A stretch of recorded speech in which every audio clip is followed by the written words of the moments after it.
என் பேர் வி ஆனந்த். படிச்சுட்டு சினிமாவில் போய் நான் ஒர்க் பண்ணுன்னு சொன்ன உடனே எதுக்கிட்ட உனக்கு இந்த வேலையெல்லாம் அப்படின்னு ஒரு டைம் கூட முகம் சொல்லிக்காமல் என்னோட கனவை அவங்களோட கனவாக சுமந்து எனக்கு பயணத்தில் சப்போர்ட் பண்ண என்னோடய அப்பா அம்மா, நண்பர்களாக இருந்த காலத்திலிருந்து இன்றைக்கி வரைக்கும் என்னோடய பேர்டன்ஸ் எல்லாத்தையுமே ஈக்குவலாக ஷேர் பண்ணிக்கிட்டு ஒரு நல்ல தோழியாகவும் 24 hours நான் சொல்கிற எல்லா கதைகளையும் கேட்டு பொறுமையாக தலையாட்டி சஜஷன்ஸ்லாம் சொல்லி நாசுக்கா நல்லா இல்லைன்னு சொல்லிகிட்டு இருக்கிற ஒரு டெசிக்னேட் ஆகாத ஒரு அசிஸ்டன்ட் டைரக்டராகவும் இருந்த என் மனைவி, மாரலாகவும் ஃபிசிக்கலாகவும் எனக்கு சப்போர்ட்டாக இருந்த என்னோடய பிரதர்ஸ், இவங்க இல்லைன்னா நான் இல்லை, இந்த பயணம் இல்லை. ஈரோட்டில் royal theatre, Abirami theatre, Ravi theatre, Prabha theatre, இந்த 4 தேட்டர் ஓனர்ஸுமே வந்து என்னோடய அப்பாவோட நண்பர்கள். எங்கள் அப்பா வந்து அவங்க கிட்ட போய் அரட்டை அடைக்கிறதுக்காக வந்து தேட்டருக்கு அடிக்கடி போவார். அப்போ போகும்போது சரி நாங்களும் சும்மா தானே இருக்குமேன்னு சொல்லிட்டு எங்களையும் கூட்டிகிட்டு போயிடுவார். அவர் வந்து உட்காந்து அரட்டை அடிக்கும்போது நாங்கள் வந்து படத்தை பார்த்துக்கிட்டு இருந்தோம். சில படங்கள் பாதி பார்த்துட்டு கிளம்பி கூப்பிட்டு வந்துடுவார். சில படங்கள் பாதியிலேருந்து பார்க்க ஆரம்பிப்போம். சில படங்களை 2-3 டைம் பார்ப்போம் அவங்க அரட்டை அடிக்கிறதுக்காக. ஸோ இப்படி அந்த மனசுக்குள்ள சினிமாங்கிற ஆசையை வந்து விதைச்சது அப்படிங்கிறது அந்த 4 தேட்டர், அந்த தேட்டர் ஓனர்ஸ், அவங்களோட நட்பு தான். ஸோ அவங்கள இந்த டைம் நான் நன்றி சொல்கிறோம். சினிமாவை எனக்கு கற்றுக்கிறதுக்கு எனக்கு வாய்ப்பளித்த திரு எஸ்பி ஹோஸ்மின் சார், திரு பிரதாப் போத்தன் சார், அவங்களுக்கும் என்னோட குருநாதர் திரு ஏஆர் முருகதாஸ் சார் அவர்களுக்கும் என்னுடைய மனமார்ந்த நன்றிகள். பொதுவாகவே பல வருஷங்களாக பல இளைஞர்களுக்கும் இணை இயக்குநர்களுக்கும் சரி இயக்குநர்களும் சரி ஒரு ரோல் மாடலாக இன்ஸ்பிரேஷனாக இருக்கக்கூடிய இயக்குனர் சிகரம் இங்கே வந்து எங்களுக்கு வாழ்த்து சொல்ல வந்தது எங்களுக்கு பெரிய பெருமையாக நினைக்கிறோம். அவருக்கு என்னுடைய மனமார்ந்த நன்றிகள். திரு கேஆர் சார் அவரும் வந்திருக்காரு. பொதுவாகவே வந்து கதை சொல்லும்போது நல்லா இருக்குன்னு சொல்லிவிட்டு அதுக்கப்புறம் நல்லா இல்லைன்னு சொல்லுவாங்க. சில படம் அலுவலகத்தில் வந்து கமிட் ஆகி உட்காருவோம். அப்புறம் 2 மாதத்தில் இல்லைப்பா படம் பண்ணலன்னு சொல்லிடுவாங்க. நம்ம டிஜெக்ட் ஆகும். அப்படி டிஜெக்ட் ஆகிற டைமில் எல்லாமே வந்து இவங்க பண்ணின படங்கள், இவங்க தயாரித்து இயக்கிய படங்கள் எல்லாமே வந்து ஒரு டைம் பார்க்கும்போது இன்னொரு வருஷம் நம்ம ட்ரை பண்ணுவோம், ஜெயிச்சிருவோம் அப்படிங்கிற ஒரு தாட் வரும். இவங்களோட படங்கள் அப்படிப்பட்ட ஒரு இன்ஸ்பிரேஷன்ஸான ஃபிலிம்.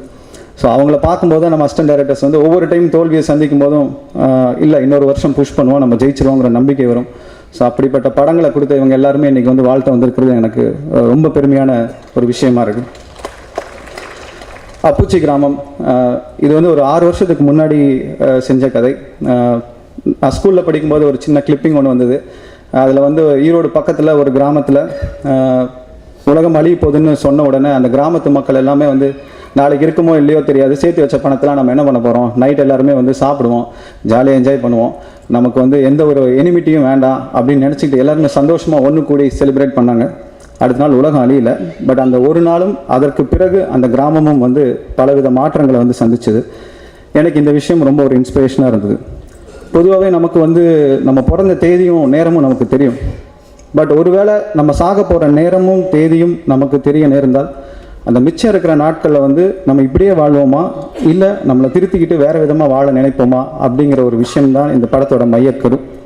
இது சயின்ஸ் ஃபிக்ஷன் படமாக இருந்தாலும் மனித உணர்வுகளை பேஸ் பண்ண ஒரு ஸ்கிரிப்ட், அவங்களோட மாற்றங்களை சொல்லக்கூடிய ஒரு ஸ்கிரிப்ட். நம்ம வாழ்க்கையில் எது முக்கியம் எது முக்கியம் இல்லை, எது நம்ம வந்து ஒரு சின்ன சின்ன விஷயங்களை பெரிய விஷயமா நினச்சிக்கிட்டு இருக்கோம், பெரிய விஷயங்களை சின்ன விஷயங்களாக நினச்சி உதாசீனப்படுத்திக்கிட்டு இருக்கோம். இதை பற்றி பேசக்கூடிய படம் இந்த அப்புச்சி கிராமம். இது ஒரு நல்ல ஒரு ஹியூமரான ஒரு ஸ்கிரிப்டாகவும் உருவாயிருக்கு. உங்களை கண்டிப்பாக வந்து இந்த படமே வந்து ஒரு 8 நாளில் நடக்கக்கூடிய ஒரு ஸ்கிரிப்ட். உங்களுக்கு 2 மணி நேரம் நீங்கள் பார்த்துட்டு வெளியே வரும்போது ஒரு அப்புச்சி கிராமத்துக்குள்ளே இருக்கிற மக்கள் எல்லாத்தையும் பார்த்துட்டு வந்த மாதிரி உங்களுக்கு தோணும். பொதுவாகவே ஒரு சயின்ஸ் ஃபிக்ஷன் இல்லை புது முயற்சினாவே வந்து ப்ரொடியூசர்ஸ் கொஞ்சம் பயந்துப்பாங்க. அவங்க பயத்தில் ஒரு நியாயம் இருக்குது. அது மக்களுக்கு எப்படி புரிய வைக்க போகிறீங்க அப்படிங்கிற ஒரு டவுட்.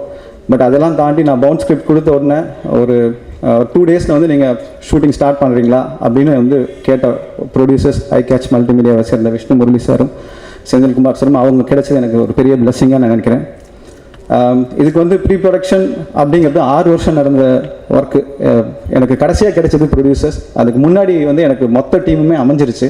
நான் முன்னாடியே மொத்த லொக்கேஷன்ஸும் பார்த்துட்டேன், ஷெட்யூல் பிளான் பண்ணியாச்சு, டைலாக்ஸ் எழுதியாச்சு. ஸோ எல்லாமே இருந்து கடைசியாக ஒரு ப்ரொடியூசர்ஸ் கிடைச்சாங்க, ஒரு நல்ல ப்ரொடியூசர்ஸ் கிடைச்சாங்க. படம் இமீடியட்டாக ஷூட்டிங் போகணுன்னாங்க. அன்னையிலேருந்து இன்னைக்கு வரைக்கும் படத்தில் எந்த விஷயத்துலையும் ஸ்கிரிப்டில் வந்து தலையிடாமல் எனக்கு முழு சப்போர்ட்டாக இருந்த விஷ்ணு சாருக்கும் செந்தில்குமார் சாருக்கும் என்னுடைய மனமார்ந்த நன்றிகள். Executive producers Parthiban sir, Sundar sir daily எங்களோட கம்யூனிகேட் பண்ணிவிட்டு ப்ரொடியூசர்ஸ்க்கும் எங்களுக்கும் ஒரு நல்ல ஒரு கம்யூனிகேஷனை உருவாக்கி எங்களோட பிரச்சனைகள்லாம் அவங்ககிட்ட சொல்லி அவங்க அதெல்லாம் தீர்த்து வைக்கிறதில்ல. அவங்க இல்லைன்னா இன்றைக்கி இந்த படம் உருவாயிருக்காது. அவங்களுக்கும் என்னோட நன்றிகள். என்றைக்குமே ஒரு நல்ல படத்துக்கு ஒரு நல்ல டீம் தேவை. இந்த டீம் வந்து ஒரு எல்லாருமே ஃப்ரெஷர்ஸாக இருந்தாலும் ஜெயிக்கணுங்கிற வெறி உள்ள ஒரு டீம். எல்லாத்துக்கும் அந்த அனுபவங்கள் இருக்குது, ஒர்க் பண்ண அனுபவங்கள் இருக்குது. ஆனால் ஒரு நல்ல பிரேக்குக்காக வெயிட் பண்ணக்கூடிய ஒரு டீம். விஷால் சி ஏரமான் ஸ்கூல் ஆஃப் மியூசிக்லேருந்து வந்தவர். எனக்கு 6 வருஷமாக அவர் பழக்கம். அவர் இந்த கதைக்காக 6 வருஷங்களாக ஒர்க் பண்ணிகிட்டு இருக்காரு. அதுக்கான லைப்ரரி வந்து பல வருடங்களாக அவர் வந்து ரெடி பண்ணிக்கிட்டு இருக்காரு. ஸோ அதோட அவுட்புட் தான் நீங்கள் இப்போ பார்க்குறது. இது ஒரு 10 நாள்லையோ 15 நாள்லையோ பண்ண ரீரெக்கார்டிங்கோ இல்லை ட்ரெய்லர் மியூசிக்கோ கிடையாது. இது ஒரு 6 வருஷம் உழைச்ச உழைப்பு அது. பிரசாத் ஜிகே பென் ஹட்சன் அப்படிங்கிற ஹாலிவுட் சினிமாட்டோகிராஃபர்கிட்ட உதவி ஒளிப்பதிவாளராக ஒர்க் பண்ணியிருக்காரு. அவரோட அனுபவங்கள் இந்த படத்தில் யூஸ் பண்ணியிருக்காரு. நம்ம சொல்லும்போது என்ன டைமாக இருந்தாலும் 24 ஹவர்ஸ் ஷூட் பண்ணுனாலும் சலிக்காமல் அவர் வந்து கேமரா ஒர்க் பண்ணியிருக்காரு. என்னோடய வசனம் எழுதிய ஜினேஷ் ரொம்ப சிம்பிளான எளிமையான வசனம். இதில் வந்து 2 பகுதி இருக்குது. ஒன்று அப்புச்சி கிராமம், அது ஒரு மிக எளிமையான ஒரு பகுதியாக இருக்கணும். சயின்ஸ் ஃபிக்ஷன், அதாவது ஐஎஸ்ஆர்ஓ சம்மந்தப்பட்ட காட்சிகள், விண்கல் சம்மந்தப்பட்ட காட்சிகள் கொஞ்சம் டீட்டெயில்டாக கொஞ்சம் லாஜிக்கலாக கரெக்டாக இருக்கணும். ஸோ அந்த விதத்தில் அவர் நல்லா சப்போர்ட் பண்ணியிருக்காரு வசனத்தில். அதற்கப்புறம் ஆர்ட் டைரக்டர் சதீஷ்குமார் 23 அடிக்கு ஒரு விண்கல் செட்டு வேணும்னு கேட்டோம். அவர் அங்கே பல்லடத்தில் நிறுத்தி அப்படியே காமிச்சார். இப்போ வரைக்கும் வந்து அந்த பல்லடத்தில் இருக்கிறவங்க எல்லாமே அங்கே பக்கத்தில் நின்றுட்டு அந்த ஃபோட்டோ எடுத்துகிட்டு தான் போயிட்டுருக்காங்க. அந்த அளவுக்கு ரியலான ஒரு உண்மையாலுமே ஒரு விண்கல் விழுந்துருச்சோ அப்படின்னு பல்லடத்தில் ஒரு பீதி கிளப்புற அளவுக்கு ஒரு உண்மையான ஒரு செட்டை போட்டு கொடுத்த art director Sathishkumar, hats off. ஏன்னா இதில் நிறையா விஷயங்கள், விண்கல் அப்படிங்கிற விஷயங்கள் எல்லாமே புதுசு. அதுக்குண்டான ரெஃபரன்சஸ், நிறைய மோல்டிங், நிறைய சாம்பிள்ஸ்லாம் கொடுத்து அது நம்பணும், ஆடியன்ஸ் நம்ப வைக்கணுங்கிறதுல ரொம்ப ஹார்ட் ஒர்க் பண்ணாங்க. எடிட்டர் சசிகுமார் 2 விதமான எகெயின், நான் அப்புச்சி கிராமத்தை பொறுத்தவரை எனக்கு எளிமையாக இருக்கணும். அது மேக்கிங் வைஸும் வந்து ரொம்ப டெக்னாலஜி தெரிஞ்சிருக்குங்கிறதுனால ஓவராக பண்ணக்கூடாது. ஒரு ஆர்கே நாராயணனோட மால்குடி டேஸாக இருக்கட்டும், கி ராஜநாராயணனோட கதைகளில் வர விஷயங்களாக இருக்கட்டும், ஸோ ஒரு சிம்பிளிஃபைடு மேக்கிங்காக இருக்கணும். உண்மையாலுமே நம்ம அப்புச்சி கிராமத்துக்குள்ளார போய் ஒரு மரத்துக்கடியில் உட்காந்து பேசுகிறவங்கள நீங்கள் கவனிச்சிங்கன்னா எப்படி இருக்குமோ அந்த மாதிரியான ஒரு ஃபீலிங்கை வந்து நம்ம அப்புச்சி கிராமத்துக்குள்ளார கொடுக்கணும் அப்படிங்கிறது தான் எங்களோட கான்செப்ட். ஸோ இதுக்கு ஒட்டுமொத்த டீமும் எனக்கு ஹெல்ப் பண்ணியிருக்கு. காஸ்டியூம் டிசைன் பண்ணியிருக்காங்க அனுஷா அண்ட் கியானா. அதாவது ஒவ்வொரு கேரக்டர்ஸ்க்குமே வந்து ஒவ்வொரு இன்ட்ரெஸ்ட் எடுத்துகிட்டு ஒவ்வொரு கெட்டப். நீங்கள் கஞ்சாகரப் சார் பார்த்தீங்கன்னா அவர் ஒரு கஞ்சன் கைலாசம்னு ஒரு கேரக்டரில் வராரு. ஸோ அவர் வந்து கஞ்சத்தனமாகவே இருப்பார். அதுக்கேற்ற ஒரு டீட்டெயிலிங், அதுக்கேற்ற ஒரு ட்ரெஸ். சிங்கமுலி சார் கோவிந்தன் ஒரு கேரக்டர், அவர் தான் அந்த ஊர்லேயே வந்து ஓரளவுக்கு படித்தவர். ஸோ அவருக்கு உண்டான ஒரு ஸ்டைலிங். சுஜா ஒரு டான்ஸர், ரோசாங்கிற ஒரு கேரக்டர் பண்ணியிருக்காங்க. ஸோ அவங்க இப்படி பண்ணுவாங்கன்னு. ஸோ இப்படி ஒவ்வொரு கேரக்டரும் டீட்டெயிலாக ஒர்க் அவுட் பண்ணி டிசைனிங் பண்ணியிருக்காங்க, ஸ்டைலிங் பண்ணியிருக்காங்க. ஸோ அவங்களுக்கும் ராப்பகலா உழைச்ச production managers Ashraf sir, Hakeem and RK, அவங்களுக்கும் அவங்க உழைப்பெல்லாம் இல்லைன்னா நம்ம இந்த படம் இந்த மாதிரி ஒரு அவுட்புட் வந்திருக்காது. ஸோ எல்லாருக்குமே என்னோடய நன்றிகள். வேறு யாராவது பேர் மிஸ் பண்ணியிருந்தேன்னா மன்னிச்சிடுங்க. ஸோ எல்லாருக்கும் என்னோடய நன்றி தெரிவிச்சுக்கிறேன். அதுக்கப்புறம் ஆப்வியஸ்லி மீடியா, பத்திரிகை நண்பர்கள், ஊடக நண்பர்கள், நீங்கள் ஒரு வித்தியாசமான ஒரு புது முயற்சிக்கு, ஒரு புது ப்ரொடக்ஷன் ஹவுஸ்க்கு, புது இயக்குனருக்கு உங்கள் சப்போர்ட் ரொம்ப தேவை. இது வரைக்கும் நீங்கள் அப்படி தான் சப்போர்ட் பண்ணிட்டு வந்துட்டுருக்கீங்க. உங்கள் சப்போர்ட் இருக்குங்கிற நம்பிக்கையில் தான் இப்படி ஒரு முயற்சியில் வந்து ப்ரொடியூசர்ஸும் இறங்கியிருக்காங்க. அந்த தைரியத்தில் தான் நானும் இந்த படத்தை இயக்கியிருக்கேன்.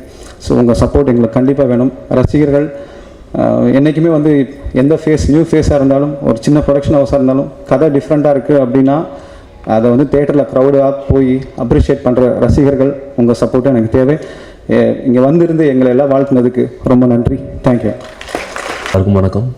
ப்ரெஸ் நண்பர்களுக்கு வணக்கம். மேடையில் அமர்ந்திருக்கும் பெரியவர்களுக்கு வணக்கம். இந்த படம் டீசர் நான் முன்னாடியே யூடியூப்பில் வரும்போது விஎன்என் சாரோட டீசர் நான் பார்த்துருக்கேன். ரொம்ப இம்ப்ரெசிவாக இருந்தது.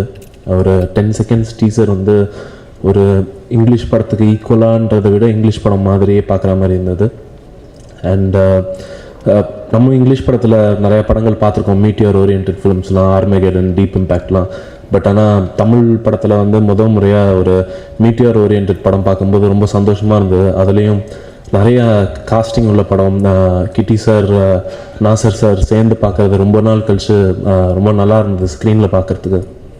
And Vishal sir music director, இனம் படத்தில் பாட்டெலாம் கேட்டிருக்கேன், ரொம்ப சூப்பராக இருக்கும். அதே மாதிரி இந்த படத்துலையும் வந்து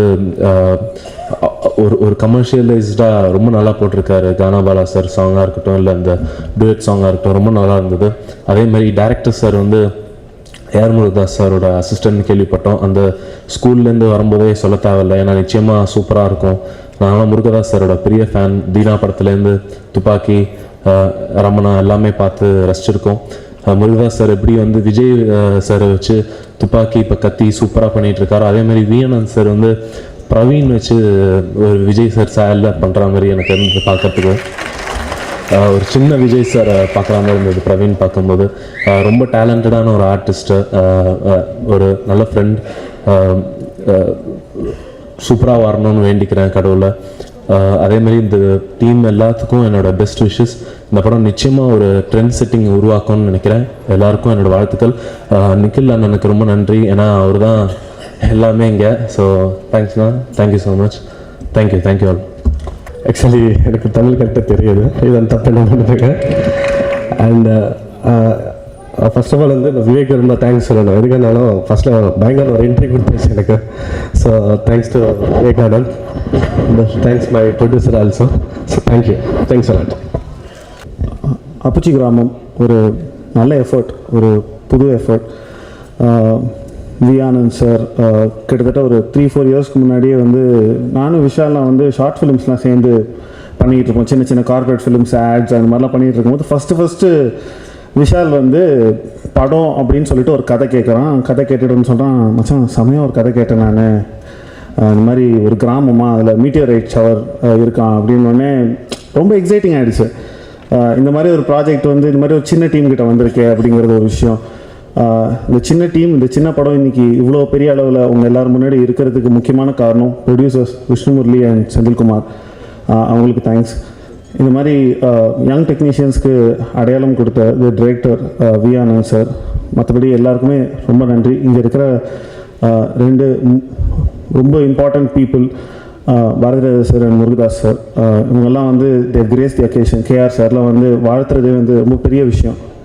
இவங்க வாழ்த்துக்களோடு சேர்ந்து இந்த படம் கண்டிப்பாக வெற்றி அடையும். உங்களுடைய சப்போர்ட் தேவை. நன்றி. இந்த படம் எல்லா திரையரங்கிலும் பெருசாக ஓடி ப்ரொடியூசருக்கு பெரிய லாபத்தை கொடுக்கணும், டைரக்டருக்கு நிறையா படம் வரணும்னு நான் கடவுள்கிட்ட வேண்டிக்கிறேன். நன்றி.